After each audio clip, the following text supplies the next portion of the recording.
कार्यक्रम को देखने बैठें तो कॉपी और पेन भी साथ में ज़रूर लेकर बैठें। जो भी नुस्खे उपचार आपको बताए जाए उनको आप लिख ज़रूर लिया करें, ताकि आपके जहन में वो सारे नुस्खे, वो सलाह उम्र भर बनी रहे, ताकि समय आने पर आप उनका सही उपयोग कर सकें। तो चलिए आगे बढ़ते हैं और शुरू करते हैं आज के मुख्य विषय पर चर्चा।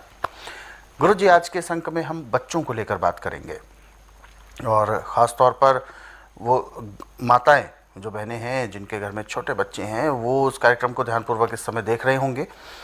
बच्चों की एक समस्या होती है कि बच्चे जब छोटे होते हैं तो वो बिस्तर पर ही पेशाब करते हैं। धीरे धीरे वो एक आदतन हो जाता है, और बच्चा बड़ा भी हो रहा हो तब भी उसका बिस्तर पर ही पेशाब हो जाता है। तो इसको आप एकमात्र आदत का स्वरूप मानेंगे या एक रोग की निशानी?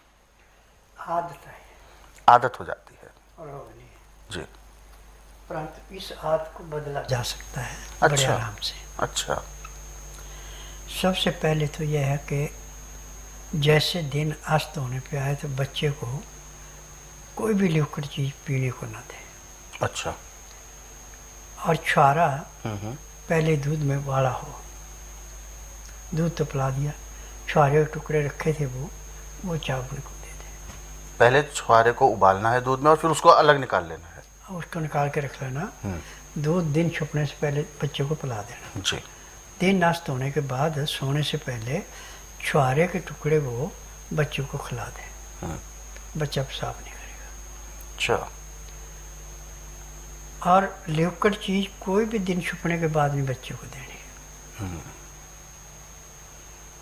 दूसरे नंबर पे जामुन की गुठली को पीस करके उसका पाउडर बना लें। ग्राम 1.5 ग्राम सुबह, दोपहर और शाम के टाइम 3 बार दें तो वह बिस्तरा गिल्ला नहीं करेगा। यदि इतना कार्य आप नहीं कर सकते हैं फिर आपको थोड़ी मेहनत करनी पड़ेगी। मनक्का पानी में भिगो दें और बादाम पानी में भिगो दें। 5 मिनट के 5 बादाम सुबह को फूले हुए मिलेंगे आपको। बिल्कुल। बादाम का छिलका उतार दें, मनक्के के बीज निकाल दें और दोनों को अच्छी तरह पीस के चटनी जैसा बना के और उसमें शहद मिला के बच्चे को छिटा दें। ऊपर से गाय का या बकरी का दूध पिला दें तो उससे भी बिस्तरा गिल्ला नहीं करेगा। अब जो नुस्खा अच्छा लगे उसको अपना लो। बिल्कुल। और ऐसे माँ को चाहिए कि जब भी वो सोने लगे तो बच्चे को पहले पेशाब करवा लें। फिर उसके बाद जैसे वो अपने आप पासा बदले, क्यों बच्चा हमेशा माँ के मुंह की तरफ होता है, पीठ की तरफ बच्चे को कभी नहीं रखते। जब भी बच्चे वाली माँ अपना पासा पलटेगी तो बच्चे को दूसरी साइड कर लेगी। तो उस टाइम भी जाग खुलती है थोड़ी, बच्चे को उठा के पेशाब करवा लें। ये आदत जो है वो बन गई, अब बच्चा पेशाब नहीं करेगा। अच्छा। तो इसके साथ बच्चे को खान पान में क्या कुछ रखना चाहिए? खान पान में बच्चे को हल्के से हल्का खाना दो। गेहूं का प्रयोग कम से कम करें। काला चना, सोयाबीन, मूंग, मोठ, ये इसकी रोटी भी बना के दे सकते हैं, इसकी दालें बना के सब्जी हैं, इसका शोरबा बना के दे सकते हैं। बच्चे को लाभ ही लाभ होगा, हानि कभी नहीं होगी।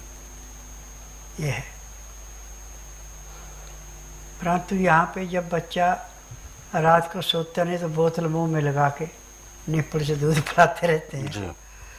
फिर जब वो लिक्विड पदार्थ अंदर जाएगा तो पेशाब तो आएगा। बिल्कुल।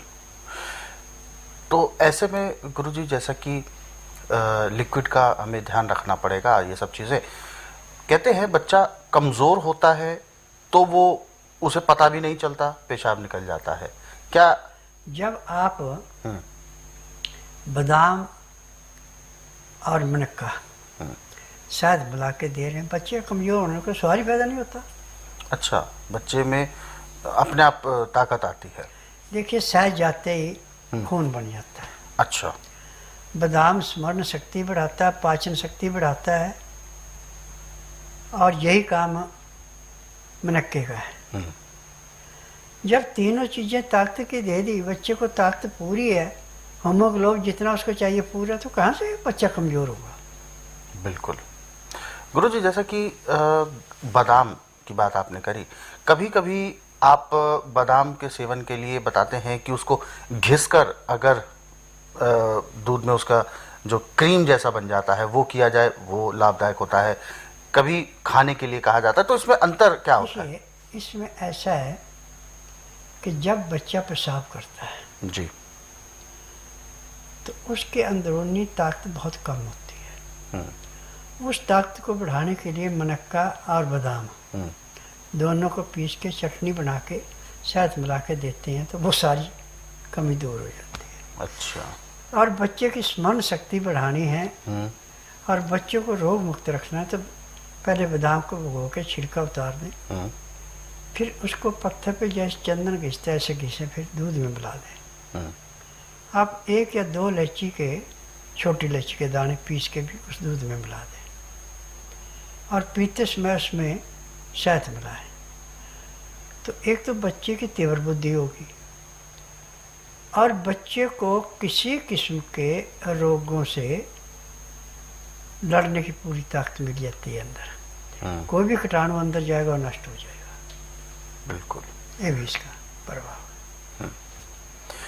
तो दर्शकों, ये बच्चों की कैसे आप टेक केयर कर सकते हैं, कैसे बच्चों को आप समझाएं और बच्चों का ख्याल कैसे रखना है, ये सब चीज़ें आपको ज़रूर आनी चाहिए।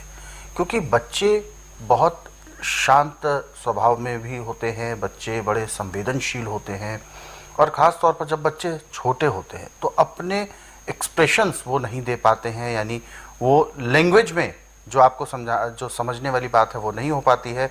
इसलिए कभी कभी समझ में थोड़ी सी समस्या हो जाती है, बच्चे को क्या परेशानी है वो समझ नहीं आ रहा होता है। ऐसे में हमारा ये प्रयास होना चाहिए कि बच्चे को परेशानी हो ही नहीं।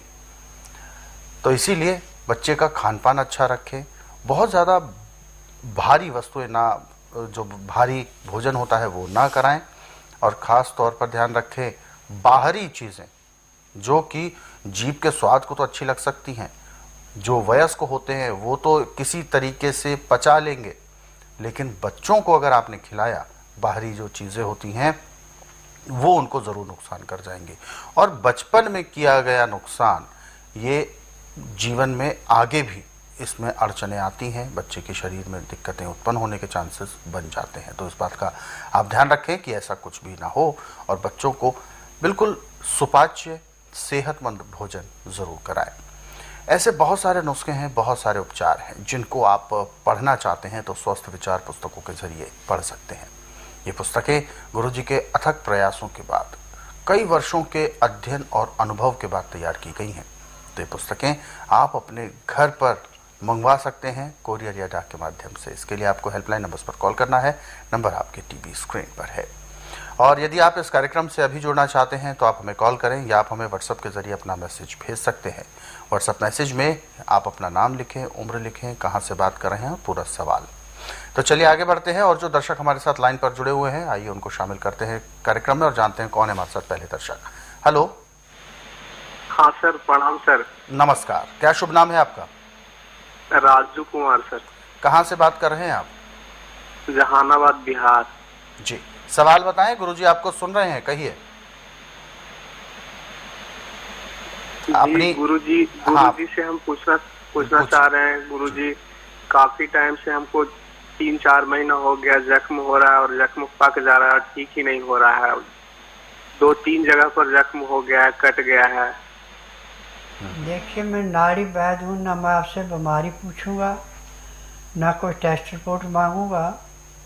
आप बुधवार छोड़कर गुरुवार से लेके मंगलवार के बीच में मेरे आश्रम में आइए। जिस दिन आना उस दिन रात्रि 10 बजे तक खा पी के दांतन कूड़ा करके बड़ी इलायची मुंह में रख कर चूसते रहें। सुबह 9 से 10 के अंदर अपना नामकरण करवाना, 10 से 12 में नाड़ी परीक्षण करूँगा। जब तक नाड़ी परीक्षण नहीं किया तब तक एक बूंद भी पानी नहीं पीना, ना कुछ खाना। नाड़ी परीक्षण में पैर के तलवे से सिर के बाल तक की MRI, CT scan, x-ray, ultrasound, ECG, sonography सब कुछ 5 सेकंड में हो जाए। फिर उसके बाद दवाइयाँ खाने की हैं, पीने की हैं, मालिश करने के तेल हैं, आँख में, नाक में, कान में डालने की दवाइयाँ, दांत मंजन है। और जहाँ पे आपको जख्म है वहाँ पे एक पाउडर और तेल दोनों की मलम बना के लेप किया जाएगा। फिर उसके बाद डॉक्टर वाली रुई रखा के खाकी रंग की सेलो टेप से पट्टी कर दी जाएगी।